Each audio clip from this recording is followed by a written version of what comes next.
Hello, स्वागत आहे तुमचे अश्विनीज किचनमध्ये। आज आपण इथे अंडा तवा फ्राय पाहणार आहोत आणि तेही कढईमध्ये पाहणार आहोत। आपण तव्यामध्ये नाही बनवणार। तर ही बनवण्यासाठी सुरुवात करूया। त्यासाठी मी इथे मिक्सरचा जार घेतलेला आहे।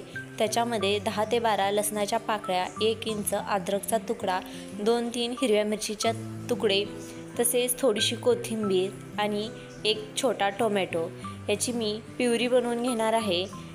तुम्हाला इथे चॉप करून टोमॅटो घ्यायचा असला तरी घेऊ शकता, पण इथे मी प्युरी बनवून घेतलेली आहे। अशा प्रकारचा मसाला आपला बनवून तयार झालेला आहे।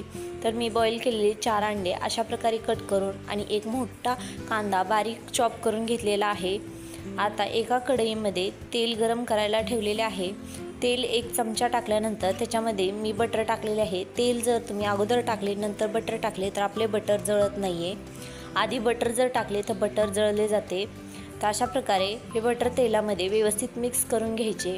आता इथे आपले पूर्ण बटर मेल्ट झालेले आहे। या स्टेजला पालते अंडे टाकायचे आहेत। इथे माझ्याकडून चुकून काही अशा प्रकारे पडले होते, पण मी नंतर त्याला पालते करून घेतलेले आहे। म्हणजे कसे होते, जेव्हा आपण याच्यावर मसाला टाकतो तेव्हा तो मसाला व्यवस्थित आपल्या अंड्यामध्ये कोट होतो।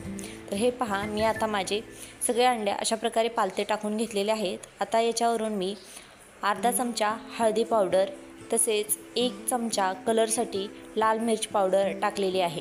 ही जास्त तिखट नसते। तर आता याला मी 2-3 मिनटं असेच ठेवणार आहे। याला पाहू शकता साईडने जसं फेस आलेला आहे, असे आले की त्याचा एकदम सुगंधी असा वास सुटतो। या स्टेजला आता आपण आपले अंडे व्यवस्थित परतून घेणार आहोत, म्हणजेच दोन्ही साईडनी पलटून घेणार आहोत। इथे आपले अंडे व्यवस्थित परतून झालेले आहेत। तर हा मसाला जेव्हा आपण बनवतो तेव्हा घरामध्ये हा वास पूर्ण दरवळतो, खाण्यासाठी अत्यंत टेस्टी लागतो। तर आता इथे सगळे अंडे व्यवस्थित फ्राय करून झालेले आहेत। आता मी याला एका डिशवरती काढून घेणार आहे। तर तुम्हाला ही अंडा फ्राय कसा वाटला हे मला कमेंट्सद्वारे नक्की सांगा। बनवायला सोपा आहे आणि खाण्यासाठी अत्यंत रुचकर आहे।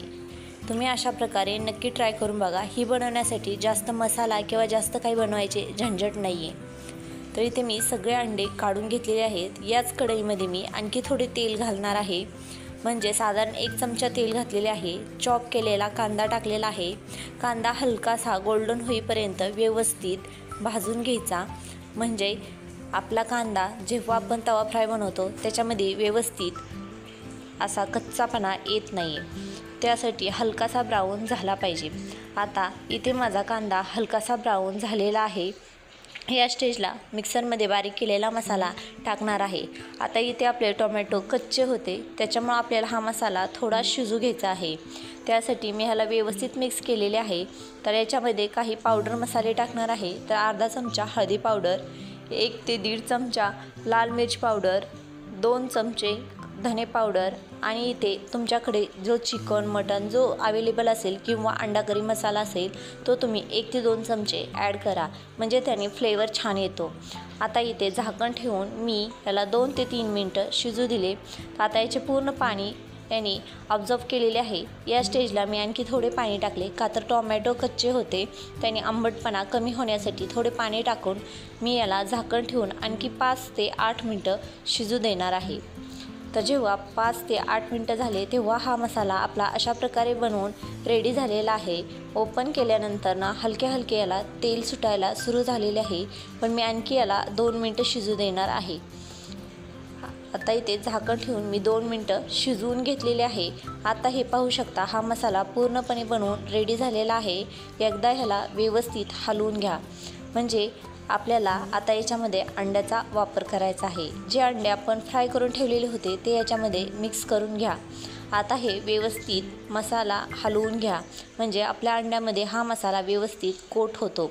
इथे तवा फ्राय करताना कुठल्याही प्रकारचा पाण्याचा वापर करायचा नाही आहे। फक्त मसाला शिजण्यासाठी फक्त 2 ते 3 चमचे पाणी टाका, म्हणजे मसाला व्यवस्थित शिजला जातो। आता इथे आपला व्यवस्थित मिक्स झालेला आहे, मसाला अंड्यामध्ये कोट झालेला आहे।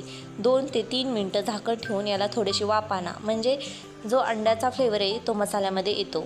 आता या स्टेजला कोथिंबीर टाकून तुम्ही सर्व करा। कशी वाटली कमेंट्सद्वारे नक्की सांगा।